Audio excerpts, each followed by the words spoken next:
And finally, the last of the macronutrients, fats. Yes, fat has a bad reputation for causing weight gain, but believe it or not, some fat is essential for survival. We need fat for normal growth and development. Fat is the most concentrated source of energy. It absorbs certain vitamins like A, D, E, K, and carotenoids. It provides cushioning for the organs. Fat maintains cell membranes, and fat provides taste, consistency, and stability to foods. You know what's coming. Fat is not simply fat. But before we delve into fat, let's take a look at cholesterol or lipids. The biggest influence on blood cholesterol level is the mix of fats and carbohydrates in your diet, not the amount of cholesterol you eat from food. Although it remains important to limit the amount of cholesterol you eat, especially if you have diabetes, for most people, dietary cholesterol is not as problematic as once believed. The body uses cholesterol as the starting point to make estrogen, testosterone, vitamin D, and other vital compounds. Cholesterol in the bloodstream, specifically the bad LDL cholesterol, is what's important in determining health risk. Fat and cholesterol can't dissolve in water or blood. Instead, the body packages fat and cholesterol into tiny protein-covered particles called lipoproteins. Lipoproteins can transport a lot of fat. They mix easily with blood and flow with it. Some of these particles are big and fluffy, while others are small and dense. Following are the most important ones. Low-density lipoproteins, or LDL, carry cholesterol from the liver to the rest of the body. Cells latch onto these particles and extract fat and cholesterol from them. When there is too much LDL cholesterol in the blood, these particles can form deposits in the walls of the coronary arteries and other arteries throughout the body. Such deposits, called plaque, can narrow arteries and limit blood flow. When plaque breaks apart, it can cause a heart attack or stroke. Because of this, LDL cholesterol is often referred to as bad or harmful cholesterol. I call LDLs litter bugs because they throw harmful deposits onto the artery walls. You can also remember them as lousy. High-density lipoproteins, or HDL, scavenge cholesterol from the bloodstream, from LDL and from artery walls, and ferry it back to the liver for disposal. Think of HDL as the garbage trucks of the bloodstream. HDL cholesterol is often referred to as good or protective cholesterol. We can call HDLs happy cholesterol because they ultimately lower your total cholesterol.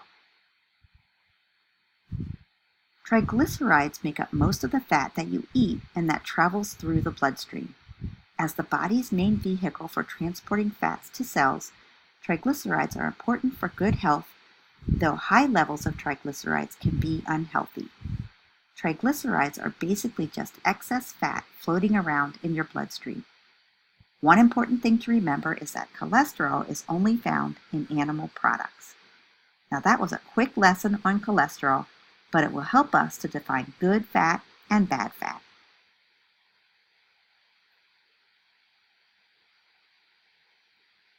So we reviewed cholesterol and we discovered that cholesterol comes from animal products. Can you identify which portion has the least amount of cholesterol? A, 3 ounces of broiled fish.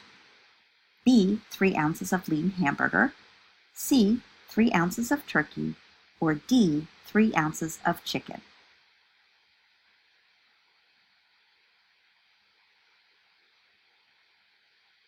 If you said all animal products contain approximately the same cholesterol per unit weight, then you are correct.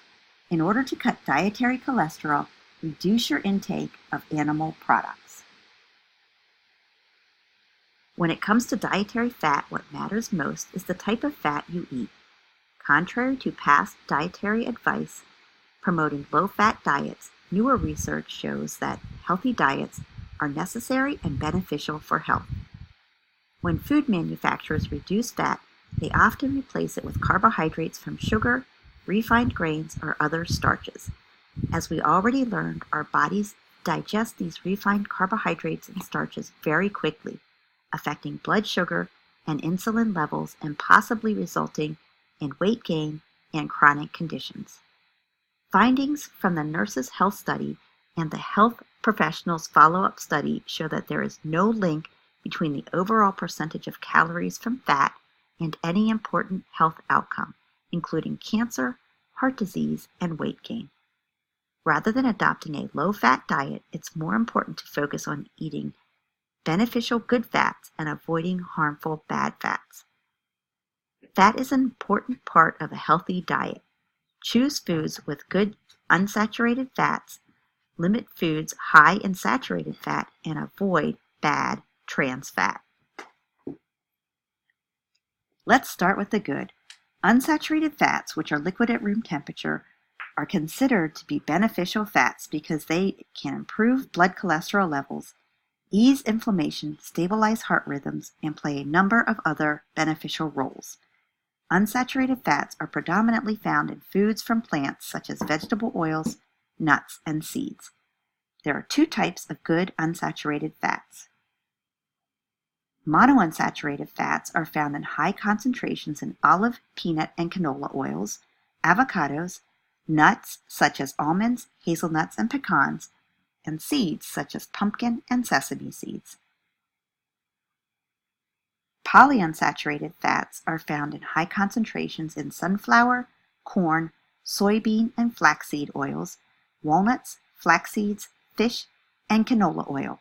Though higher in monounsaturated fat, it's also a good source of polyunsaturated fat. Omega-3 fats are an important type of polyunsaturated fat. The body can't make these, so they must come from food. An excellent way to get polyunsaturated fats is by eating fish 2 to 3 times a week. Good plant sources of omega-3 fats include flax seeds, walnuts, and canola or soybean oil. Higher blood omega-3 fats are associated with lower risk of premature death among older adults, according to a study by the Harvard School of Public Health faculty. Most people don't eat enough healthful unsaturated fats. The American Heart Association suggests that 8 to 10% of daily calories should come from polyunsaturated fats, and there is evidence that eating more polyunsaturated fat, up to 15% of daily calories in place of saturated fat, can lower heart disease risk. Dutch researchers conducted an analysis of 60 trials that examined the effects of carbohydrates and various fats on blood lipid levels. In trials in which polyunsaturated and monounsaturated fats were eaten in place of carbohydrates, these good fats decreased levels of harmful LDL and increased protective HDL. More recently, a randomized trial known as the Optimal Macronutrient Intake Trial for Heart Health, or OmniHeart, showed that replacing a carbohydrate-rich diet with one rich in unsaturated fat, predominantly monounsaturated fats, lowers blood pressure, improves lipid levels, and reduces the estimated cardiovascular risk. All foods containing fat have a mix of different types of fats. Even healthy foods like chicken and nuts have small amounts of saturated fat, though much less than the amounts found in beef, cheese, and ice cream. Saturated fat is mainly found in animal foods, but a few plant foods are also high in saturated fats, such as coconut, coconut oil, palm oil, and palm kernel oil. The Dietary Guidelines for Americans recommends getting less than 10% of calories each day from saturated fat. The American Heart Association goes even further, recommending limiting saturated fat to no more than 7% of calories. Cutting back on saturated fat will likely have no benefit, however, if people replace saturated fat with refined carbohydrates. Eating refined carbohydrates in place of saturated fat does lower bad LDL cholesterol, but it also lowers the good HDL cholesterol and increases triglycerides. The net effect is as bad for the heart as eating too much saturated fat. In the United States, the biggest sources of saturated fat in the diet are pizza, cheese, whole and reduced fat milk, butter and dairy desserts, meat products such as sausage, bacon, beef, and hamburgers, cookies and other grain-based desserts, and a variety of mixed fast food dishes. Though decades of dietary advice suggested saturated fat was harmful, in recent years several studies have challenged this, suggesting that the link between saturated fat and heart disease is questionable. This research was found to be seriously misleading. The overarching message is that cutting back on saturated fat can be good for health if people replace saturated fat with good fats, especially polyunsaturated fats. Eating good fats in place of saturated fats lowers the bad LDL cholesterol, and it improves the ratio of total cholesterol to good HDL cholesterol, lowering the risk of heart disease. Eating good fats in place of saturated fat can also prevent insulin resistance, a precursor to diabetes. So, while saturated fat may not be as harmful as once thought, evidence clearly shows that unsaturated fat remains the healthiest type of fat.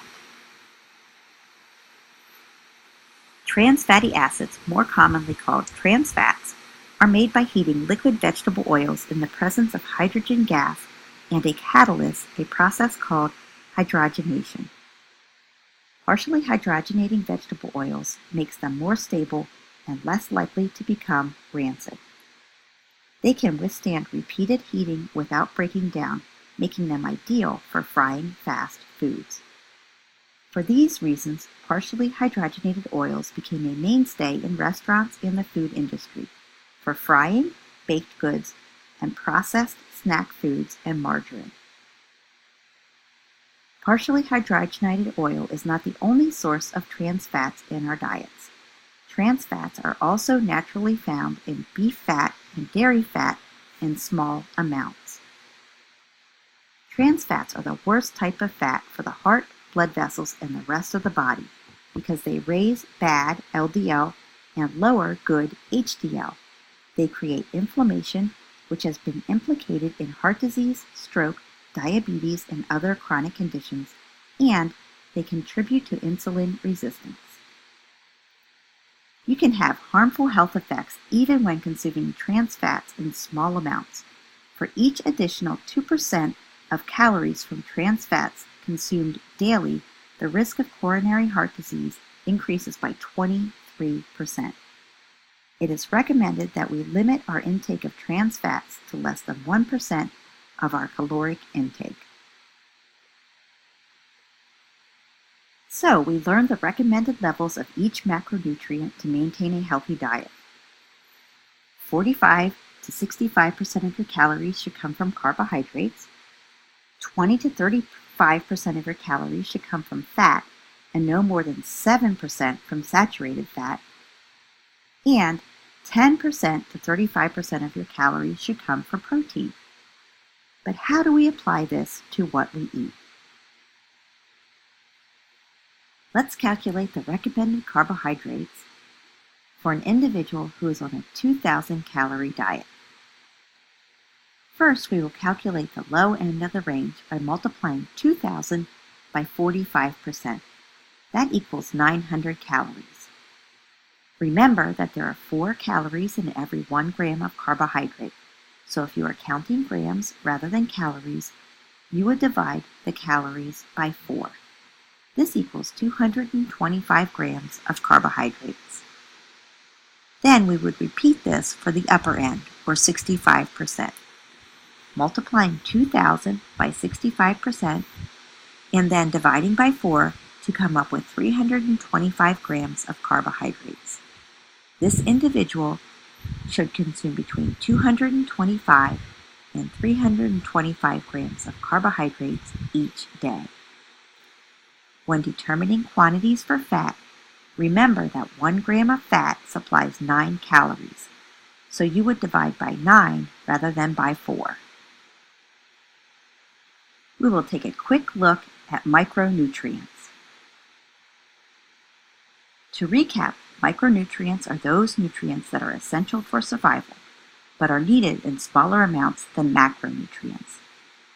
They are vitamins and minerals. Vitamins are essential for normal body functioning. The only vitamin that our body produces is vitamin D. The best way to get vitamins is by eating a diet rich in whole grains, vegetables, and fruits. Think about eating a variety of colors. The different colors in plant foods come from different nutrients. So, eating a variety of colors will ensure that you are getting a variety of vitamins. Minerals make up about 4% of our body weight. They are small but mighty. They interact with the water in our bodies and do various essential functions, such as regulate fluids, build protein, produce energy, provide structure to bones, participate in muscle contraction, and help with blood formation. Minerals also prevent bone loss, anemia, and hypertension. Your textbook provides great tables throughout the chapter to summarize good sources for nutrients, as well as the benefits and safety of nutrients. I suspect that you will refer back to these in the future. That's a wrap. We covered a great deal this module. In Module 6, we will investigate how to implement these guidelines to maintain a healthy weight.